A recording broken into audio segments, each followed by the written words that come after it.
é mais uma edição do programa Momento Saúde, sempre com 3 temas e 3 especialistas médicos diferentes. Para começar, conversamos com a doutora Solange Campelo Costa, formada em Medicina Integral. Ela falou sobre algumas maneiras de eliminar toxinas do nosso organismo. A gente hoje tem muitos recursos nutracêuticos, né? Que assim, os alimentos, a partir da nutrição da terra, já não estão tendo tanta nutrição. Digamos, o magnésio. O Brasil reconhecidamente tem um solo pobre em magnésio. Então, as plantas, mesmo que você coma bastante verde, verduras, legumes, não tem magnésio suficiente. Aí você pode fazer uma suplementação com magnésio, tá? A gente tem alguns outros exemplos. Então, assim, não é um tratamento alopático só, químico, mas é repor natural que você precisa. Isso são os recursos terapêuticos, nutracêuticos. Mas aí, se você tiver intoxicado, que hoje tem uma intoxicação muito frequente por mercúrio, alumínio, chumbo, que está na água, que está no ar, você vai ter, a gente chama de receptores ocupados. A gente precisa, o que é o papel da desintoxicação? É tirar esses metais, essas toxinas dos tecidos para que a gente tenha receptores para a nutrição. Aí a gente pode entrar com nutracêuticos, às vezes só mesmo com a correção alimentar.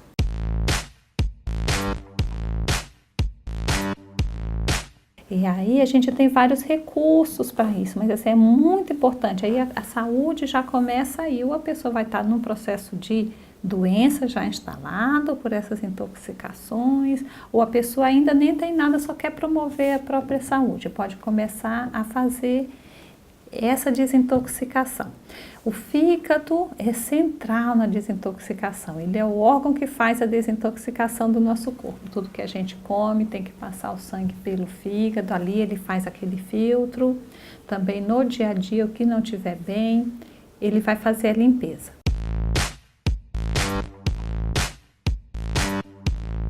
Promovendo saúde de fígado, tá? A gente tem vários métodos para isso, pode fazer em consultório, pode fazer em casa, pode fazer de forma medicamentosa, pode fazer com recursos naturais, com fitoterapia, com homeopatia, mas a gente tem que promover essa limpeza.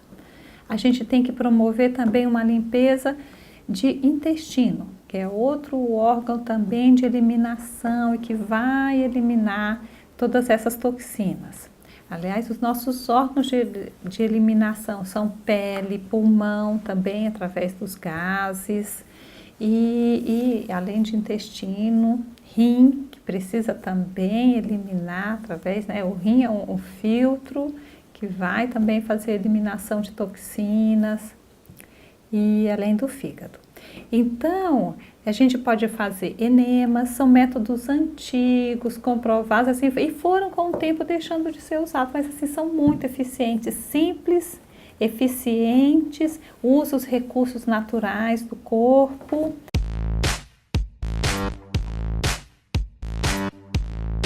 A gente também pode fazer por máquinas, a gente chama de métodos biofísicos, né? Tem aparelhos que a gente pode colocar os pés no aparelho, coloca uma água, coloca eletrodos, a gente chama eletroporação. Então, através da pele dos pés, aquela água que a gente vai colocar um sal, alguma coisa, e a gente tem programas para fazer desintoxicação por ali. Você pode tirar os metais, você pode fazer esse tipo de limpeza, né? Tem vários recursos para isso.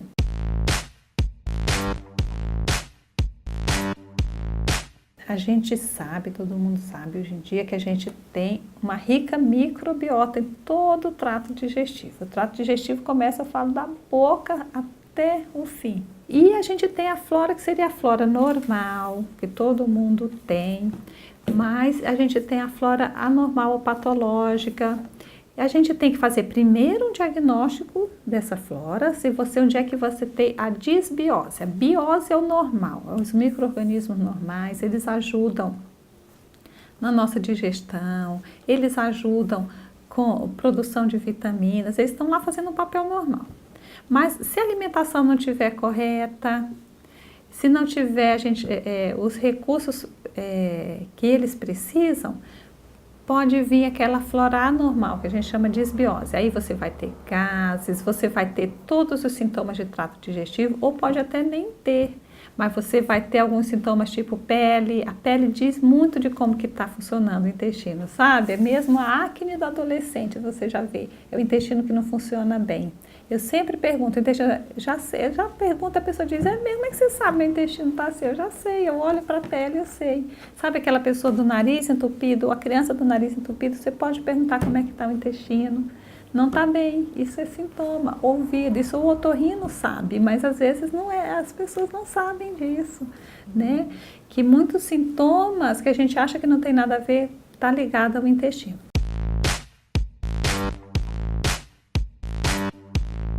Existe um teste que é o BRIF teste, é o teste dos gases expirados.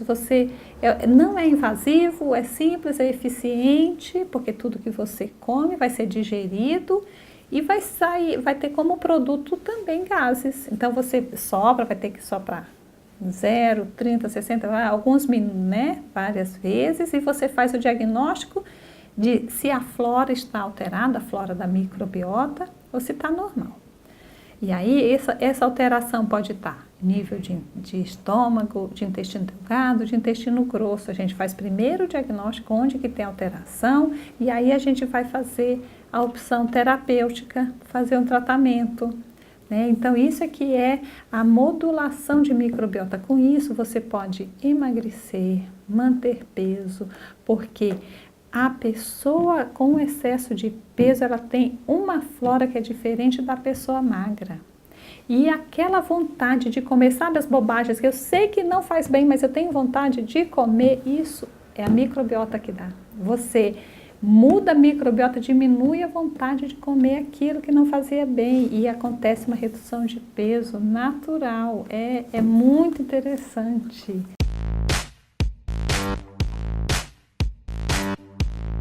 Isso, transplante de fezes, porque ali vai ter, e isso acontece em UTI, né? Porque as pessoas usando antibiótico numa UTI, matou toda a flora, a boa e a ruim, não tem mais flora.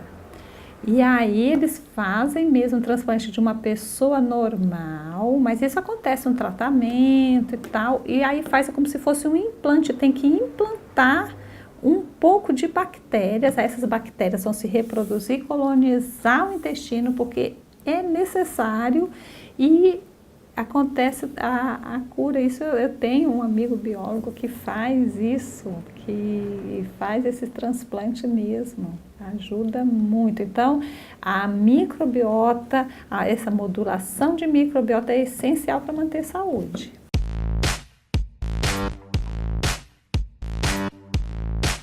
É bem pouco conhecida também, mas está bem difundida.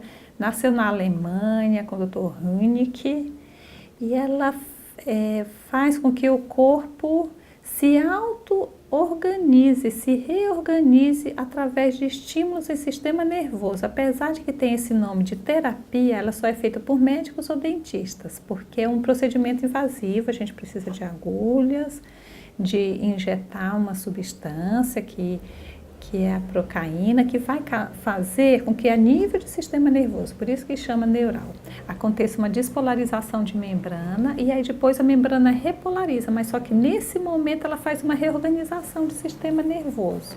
É muito interessante, tem resultados incríveis em muitos tipos de doenças. E faz uma reorganização. E isso que a gente chama de vir aquela saúde de dentro, porque é o próprio corpo. A gente só dá um estímulo e o corpo se reorganiza. O Momento Saúde volta já e no próximo bloco vamos falar sobre cuidados paliativos.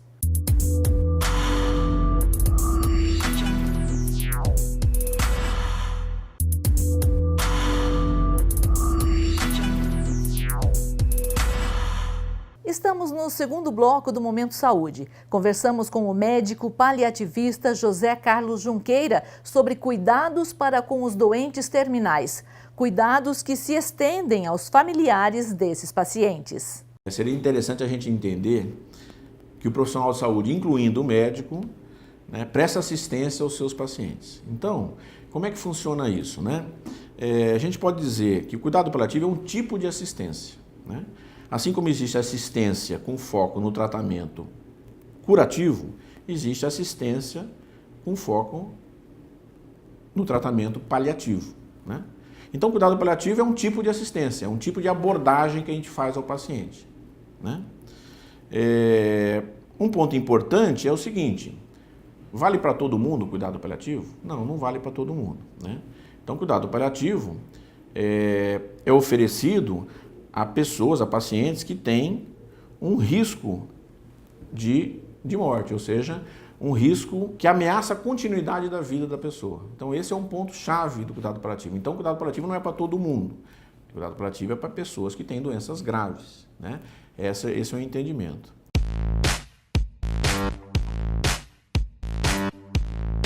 Um ponto importante aí, que muita gente às vezes confunde do ponto de vista de cuidado paliativo, é a palavra mesmo, cuidado paliativo, né? Porque a gente tem essa questão, às vezes, pejorativa da questão da palavra paliativo. Mas a palavra paliativo, ela vem do latim, que vem da palavra pallium, né? E pallium eram aqueles mantos que os cruzados, lá das cruzadas, né? Os cavaleiros das cruzadas, eles utilizavam, era um manto grande e tal, que tinha o objetivo de proteger contra o frio, contra situações difíceis lá na jornada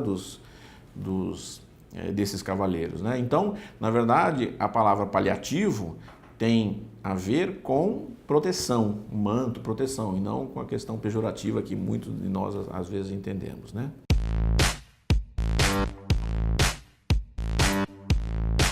O foco principal é o sofrimento humano, tá? Então, quer dizer, o cuidado paliativo tem como uma área de atuação você atuar no sofrimento humano de pessoas que têm doenças graves, né? Essa é a ideia, né? E então a gente diz que o cuidado paliativo é o cuidar destas pessoas na sua máxima essência. Quer dizer, a ideia do cuidado paliativo é que a gente tenha como protagonista o paciente, né? Que a gente considere, um ponto importante aí, não a doença da pessoa, e sim a pessoa, tá? Então essa é a ideia do cuidado paliativo, o que é contrastante às vezes dentro da nossa medicina e da nossa área de saúde, né? Porque às vezes, muitas vezes se concentra na questão da doença, e não, o cuidado paliativo se concentra na pessoa. Essa é a ideia, né?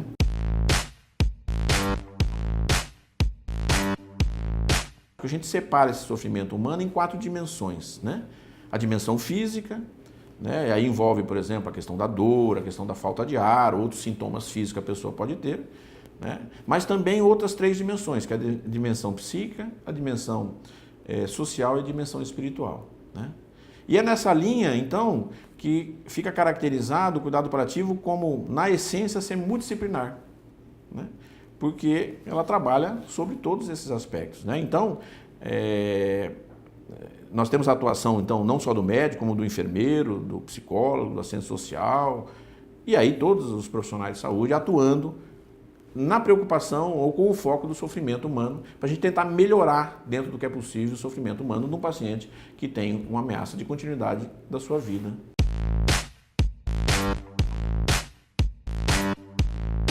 Na verdade, quando a gente fala do sofrimento, né, e aí o sofrimento sobre essas 4 dimensões, né, então não é só a dimensão física, porque, né, a dimensão física, a questão dos sintomas físicos é fundamental, mas do ponto de vista psicológico, do ponto de vista espiritual, nós estamos falando realmente de cuidar da alma, ou seja, de cuidar de pessoas que têm, muitas vezes, nessas situações em que doenças que ameaçam a continuidade da vida dela, ela em algum momento ela vai refletir sobre a questão, né, da sua finitude, e, consequentemente, ela vai ter que muitas vezes refletir sobre outros aspectos que não mais os aspectos que então ela dava valor na vida dela, né? Aspectos que envolvem a possibilidade real dela não estar mais presente num determinado tempo.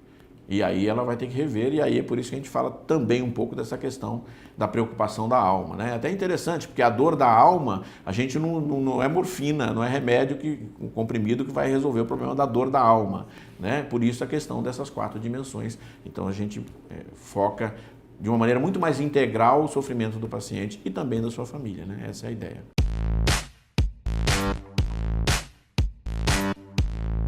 que o cuidado paliativo ele se caracteriza não apenas pela preocupação com o paciente, mas também com a sua família, com seus entes queridos. Então a gente chama que o cuidado paliativo tem um foco no sofrimento do binômio paciente-família, né? Então a gente se preocupa não só com o paciente, mas também com a família.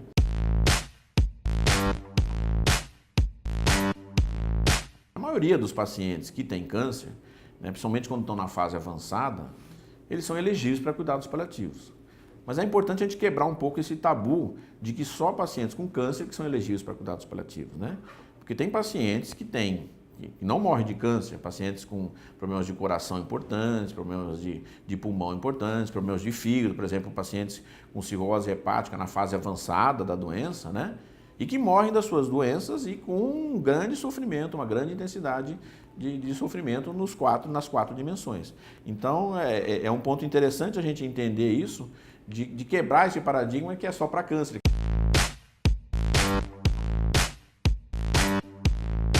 O outro paradigma que precisa ser quebrado, também importante, é o seguinte, né? É de que cuidado paliativo é só para adulto, só para idoso. Não, cuidado paliativo também para criança, né? Porque as crianças, infelizmente, é claro que numa prevalência menor, né? Mas as crianças também morrem de doenças graves, né? Teve um estudo, na verdade não é um estudo que foi publicado, avaliou a necessidade de cuidados paliativos de acordo com a faixa etária, né? 6% da população que necessita de cuidados paliativos são crianças, de 0 a 14 anos. Né? Então é importante entender também de que cuidado paliativo também é indicado para criança, né? Claro, quando há crianças que estão com doenças bastante graves, até porque o sofrimento nesses ambientes, nesses cenários é muito grande, né? Porque envolve o falecimento, a morte de uma criança, toda a questão do pai, da mãe e assim por diante.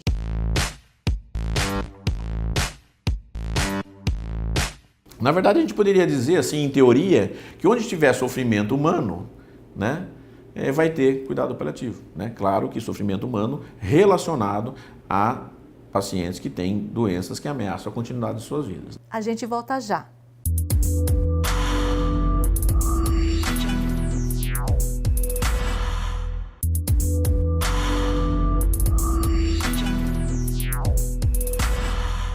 Esse é o bloco em que falamos sobre a formação de uma especialidade médica.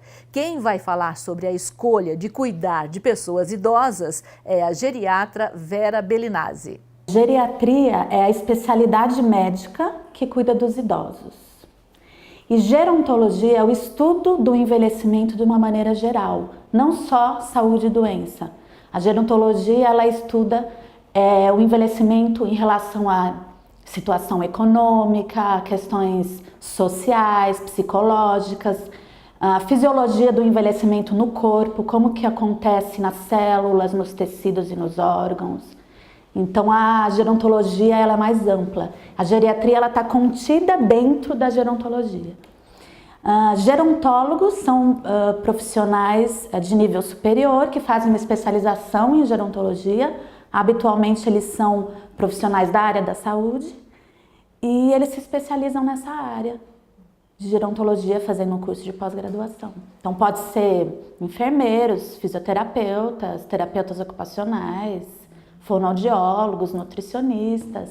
A geriatria ela precisa muito de ter uma equipe para você poder fazer uma abordagem global e bem feita do idoso.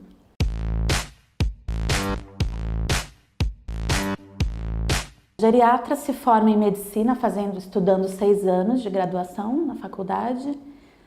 Depois ele presta uma residência que tem que ser feita de clínica médica antes de qualquer especialidade clínica, a necessidade de fazer esses 2 anos de residência em clínica geral, vamos dizer assim.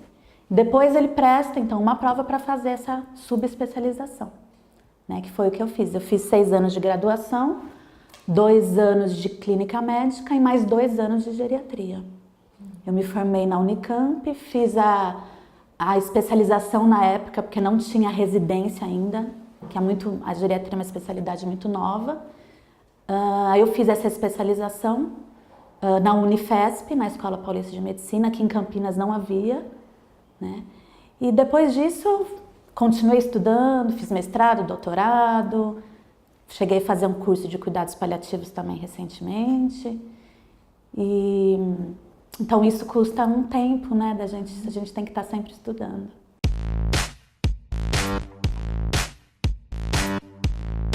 Médica eu quis ser desde criança, né? Sou aquele tipo de pessoa que já, desde criancinha, já sabia que queria ser médica. Aí fui atrás, consegui fazer a graduação e durante a graduação eu pensava em fazer pediatria. Eu sempre quis uma especialidade que fosse generalista, nada de subespecialidades. Eu queria ver o paciente como um todo, sempre foi meu perfil. E eu gostava muito de criança, queria fazer pediatria. E assim eu fui até o 5º ano da faculdade. Quando teve um estágio de clínica médica no centro de saúde, eu me encantei com o caso de um paciente que tinha uma hepatopatia, muito rico no exame físico e na história dessas pessoas com doença do fígado. Tem muita coisa que eu me interessei na época. E aí eu adorei e falei, não, quero ser generalista, mas de adulto, quero fazer clínica médica. No 5º ano de medicina eu mudei. E aí eu fiz essa residência de clínica médica, eu tinha mais 3 colegas na residência, e eles habitualmente gostavam de casos mais raros, porque o hospital da Unicamp é um hospital terciário, né? Então iam casos raros, difíceis de se encontrar, difícil de fazer o diagnóstico, eles gostavam muito disso, e geralmente eram pessoas adultas ou jovens, né? E eu já gostava mais do idoso, né? Eu já tinha mais paciência, às vezes a pessoa idosa internava várias vezes, demorava muito na consulta, eu não me importava, eu gostava, me interessava por cuidar deles. Então, no último ano da residência, eu tinha um estágio que eu poderia escolher mensal de 1 mês, de alguma coisa, e eu fui procurar na USP se tinha alguma coisa para eu estar conhecendo. Fiz esse 1º mês de estágio lá na geriatria da USP e adorei, e aí decidi que eu ia fazer então a outra residência de geriatria.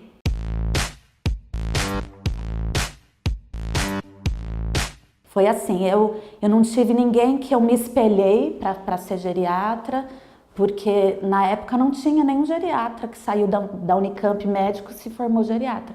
Eu fui a primeira, para você ver como a geriatria é nova, né? Então, foi uma coisa de mim mesmo que eu fui descobrindo isso em mim.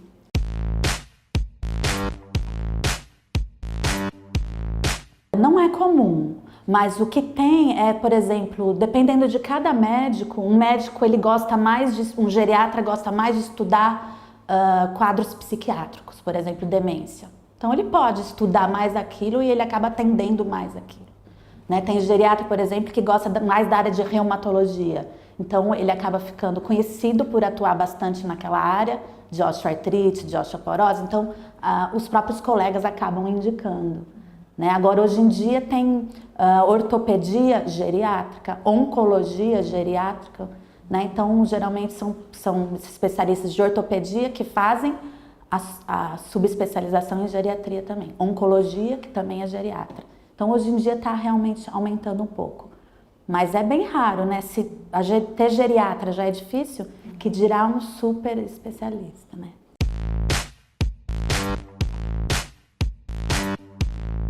É considerado no Brasil uma pessoa idosa aquela com 60 anos ou mais. Nos países desenvolvidos é considerado 65 ou mais, porque a expectativa de vida deles é maior, né? Então, teoricamente, a partir dos 60 anos, mas não tem geriatra para atender todo mundo, né? Então, para quem que eu acho que a geriatria ela faz mais diferença? Vale mais a pena a gente deixar aqueles poucos geriatras que tem para atender? Quem é esse idoso que se beneficiaria mais?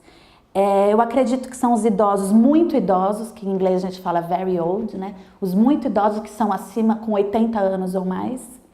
Ou então aqueles idosos que mesmo tendo uma idade menor, eles já têm múltiplas doenças crônicas, várias doenças associadas, tomam bastante medicação, ou eles já têm uma dependência funcional, ele não consegue na vida dele ser totalmente independente, né? Ou tem um déficit sensorial já importante, audição, visão.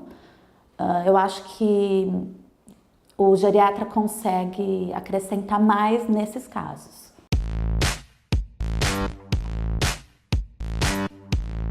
Como a demanda é muito grande, né? Com a população envelhecendo, o uso do sistema de saúde é muito grande, as pessoas envelhecem com doenças crônicas com necessidade de atendimento na área da saúde. Então a demanda é muito grande e o número de geriatras não vai chegar ao ponto de atender adequadamente a população brasileira. Então eu acho que a saída para isso é uma educação continuada para os profissionais não geriatras, de coisas básicas de como deveria ser um atendimento diferenciado desse especialista para o caso de uma pessoa muito idosa, né? Então eu acho que a saída é ampliar o conhecimento da geriatria e gerontologia. Inicialmente dentro das próprias universidades, das faculdades, muitas não têm ainda, nem na graduação, a geriatria, né? Isso começou mais recentemente, você ter no currículo. Hoje eu vejo que tem mais gente procurando pós-graduação, porque acabou também não tendo nenhuma formação durante a graduação dele, então profissionais da área da saúde procurando essa especialização, porque as pessoas veem realmente necessidade, né? Hoje em dia você não precisa ser geriatra para atender um idoso de 80, 90 anos no consultório. Só conversar com cardiologistas, com endocrinologistas, todos eles falam, o meu dia a dia, a gente atende muito, né? Então eu acho que teria que difundir o conhecimento para os profissionais de saúde, porque só geriatra não vai dar conta de tudo, né? O Momento Saúde fica por aqui. Obrigada por ter ficado com a gente.